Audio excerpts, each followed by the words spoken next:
ঘোষণা দেয়া হলো মক্কায়, মুহাম্মদের মাথা কেটে এনে দিলে এত এত স্বর্ণ মুদ্রা দেয়া হবে। ওমরে ফারুক রাজি হয়ে গেলেন, নাঙ্গা তলোয়ার নিয়ে বিশ্বনবীর মাথা কাটার জন্য ছুটলেন। নাউজুবিল্লাহ পড়বেন না? বনু জাহরা গোত্রের এক লোক বলে, আইনা ইয়া ওমর, কই যাও? মুহাম্মদের মাথা কাটতে যাই। আরে মুহাম্মদের মাথা কাটতে যাও? তোমার বোন ফাতিমা বিনতে খাত্তাব আর তোমার বোন জামাই সাঈদ কদ সাবা, এরা তো ধর্ম ত্যাগ করে ফেলছে। এটা তো আমাদের ধর্ম ত্যাগ করে মুহাম্মদের ফলোয়ার হয়ে গেছে। আগে ওমর ঘর সামলাও, পরে মুহাম্মদের মাথা কাটতে যেও। ওমরে ফারুক অবাক হয়ে গেলেন, তলোয়ার নিয়ে বিশ্বনবীর দিকে না যে নিজের বাড়ির দিকে চলে গেলেন। বিশ্বনবীর আপন বোন ফাতিমা বিনতে খাত্তাব, বোন জামাই সাঈদ আর খাব্বাব রাদিয়াল্লাহু তাআলা আনহু তিনজন মিলে সূরা তাহা তেলাওয়াত করছিলেন। পড়েন সুবহানাল্লাহ।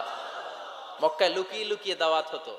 খাব্বাব রাদিয়াল্লাহু তাআলা আনহু একটা চামড়ার ফলকের মধ্যে সূরা তাহার কয়েকটা আয়াত এনে ওমরে ফারুকের বোন আর বোন জামাইকে শিক্ষা দিচ্ছে, ট্রেনিং দিচ্ছে। সুবহানাল্লাহ পড়েন। লুকিয়ে লুকিয়ে ওমরে ফারুক যখন ঘরে চলে আসলেন, এরা তটস্থ হয়ে গেল। সাইয়েদনা খাব্বাব বিছানার তলায় লুকিয়ে গেলেন। ওমরে ফারুক বললেন, দরজা খোলো। ফাতিমা বিনতে খাত্তাব দরজা খোলার পরে নির্মম ভাবে সাইয়েদনা ওমর রাদিয়াল্লাহু তাআলা আনহু বোনের গায়ে আঘাত শুরু করে দিল। বোন জামাইকে আহত করতে শুরু করলো আর বলতে শুরু করলো, তোরা পাগল হলি কেন? কি আছে ওই মুহাম্মাদের মধ্যে? কি জাদু নিয়ে সে এসেছে? সে যাই বলে লোকজন পাগল হয়ে যায়, সবাই তার উপর কালিমা পড়ে ঈমান এনে ফেলে। কি এমন জিনিস তোদের কাছে আছে যেটা দেখে মুহাম্মদকে তোরা ভালোবাসলি? কি আছে? কি পড়তেছিলি আমারে দেখা। ফাতেমা বলে, ইন্নাকা রিজসুন লা ইয়ামাসসুহু ইল্লাল মুতাহহারুন। ও আমার ভাই ওমর, তুমি নাপাক। তুমি কি?